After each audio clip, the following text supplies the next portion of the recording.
Hi, Great Arga here, and welcome to my series taking a look at the unique mechanics of each of the races in Warhammer 2. Last time, we looked at the first of three undead races, the Tomb Kings. Today, we continue with the undead theme and take a look at the Vampire Coast. Now, Creative Assembly have done an excellent job with the Vampire Coast, with some incredible models, a great playstyle on the battlefield, interesting characters, and some cool mechanics. If this and the Tomb Kings race pack are any indication of the quality we can expect going forwards into Game 3, then we should be in for a treat when we start receiving that game's bonus races. Now we start today, as always, by taking a look at the race mechanics. Our first race-wide mechanic we will look at is Infamy, which is an extremely important resource for the Vampire Coast, as it is required to trigger the quest battles for the sea shanties that are required to meet the victory conditions. Infamy is gained from winning battles, capturing or raising settlements, and by completing specific missions. As your infamy grows, you work your way up the chart of most infamous pirates, eventually surpassing the pirates that have the 3 sea shanties. As you pass each of these pirates, you trigger their appearance on the campaign map, where you can choose to engage them in battle to earn their sea shanty.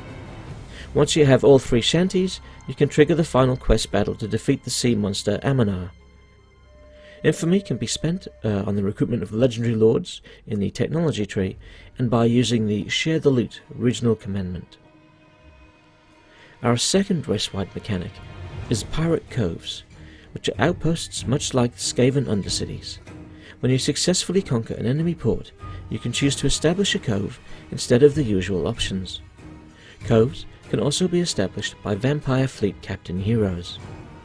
Now the cove can then be specialised with a number of different buildings, such as the Pirate's Rest, which produces additional infamy each turn, the Corrupted Tavern, which produces infamy and also spreads Vampiric Corruption, the Picaroon's Hideout, which produces infamy and transfers 50% of the income from the settlement to your faction, and for my money this is perhaps the greatest strength of the coves, and finally the Smuggler's Cove, which produces additional infamy, 200 gold per turn, and increases income from trade, and increases the technology research rate.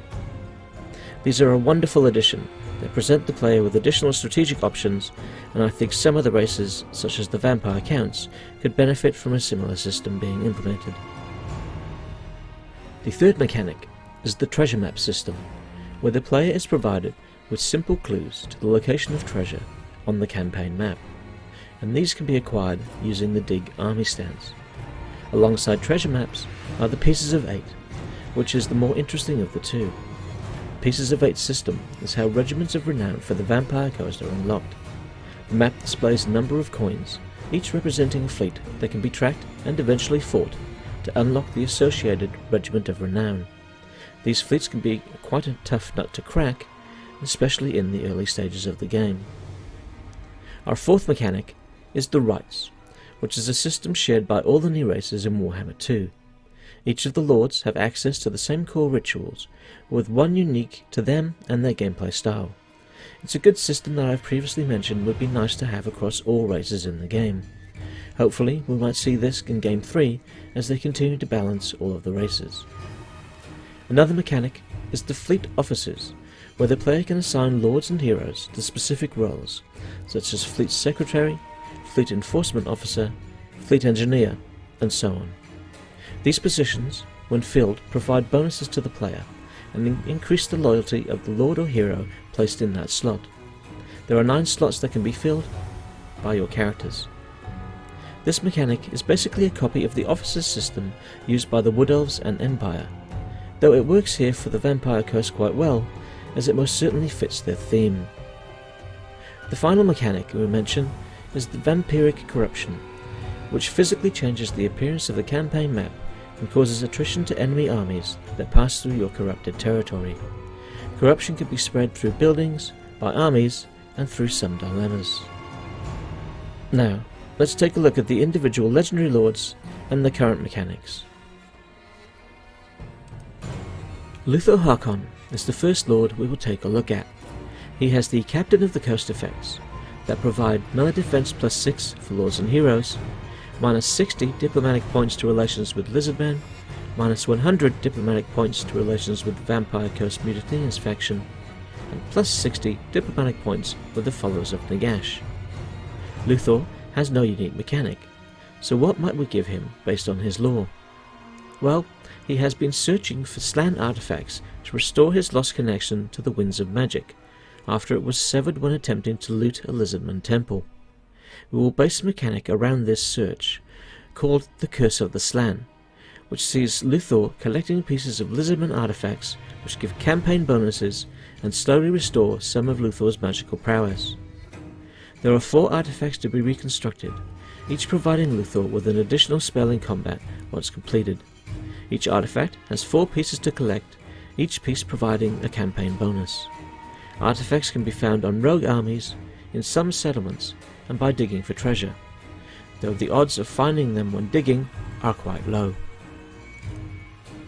Our second legendary lord is Count Noctilus, who has the Master of the Bloody Reaver effects, that provide plus 60 to diplomatic relations with the followers of Nagash faction, plus 2 capacity to recruitment, and minus 1 duration to the recruitment of Necroflex Colossus units. Now, much like Luthor, Noctilus has no unique mechanic, so as Noctilus sails the seas so much, we will give him a new system where he has to locate a series of pirate ledgers that give several tiers of bonuses.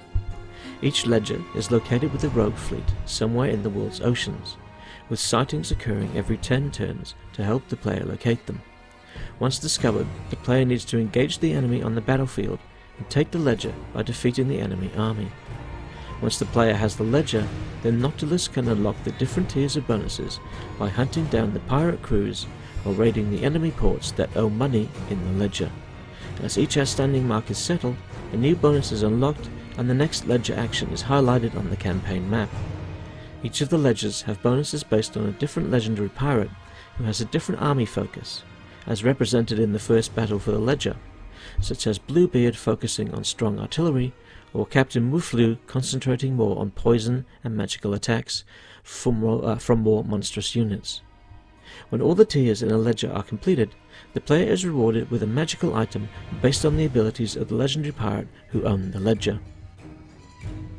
Moving on to our third lord, Aranessa Saltspite, who has the piratical ambitions effects that provide minus 100 to diplomatic relations with Norska, increase the chance of finding treasure maps by 25%, increase income from raiding by 50%, and increase the income from sacking by 20%. Aranessa is known as the Queen of Tides, so we'll give her a mechanic where her power ebbs and flows much like the tides. Every X number of turns, the tides will reach their peak, and the player will receive the bonuses for the highest unlocked tier, which will then slowly fade over the following turns until the tides reach their peak again. The player is able to unlock the higher tiers by controlling pirate coves. The more pirate coves established, the higher the tier unlocked, and the higher the tides will rise to give better bonuses.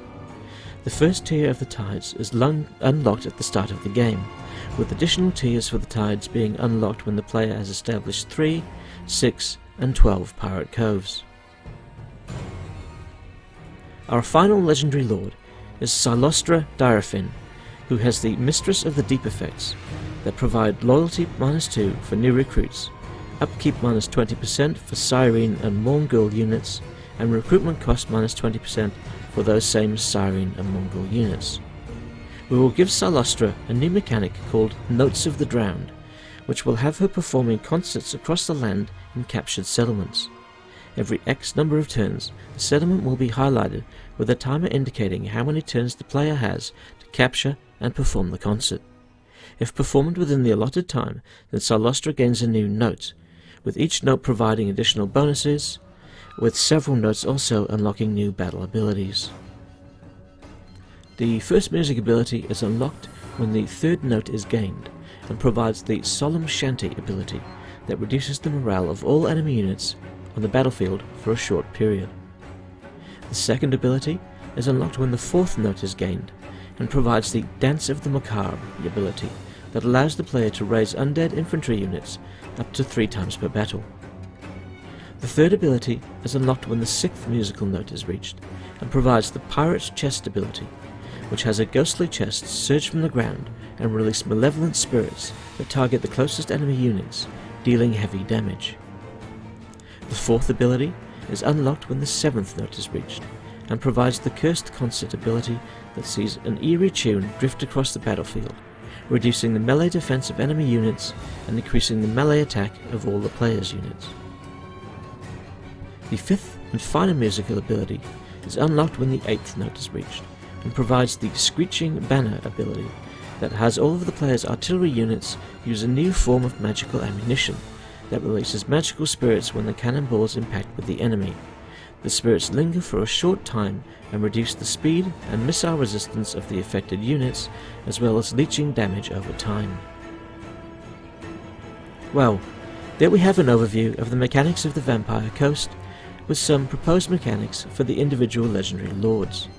If anyone has any mechanics they would like to see added to the Vampire Coast, then please comment below, and if you enjoyed this video, leave a like or subscribe.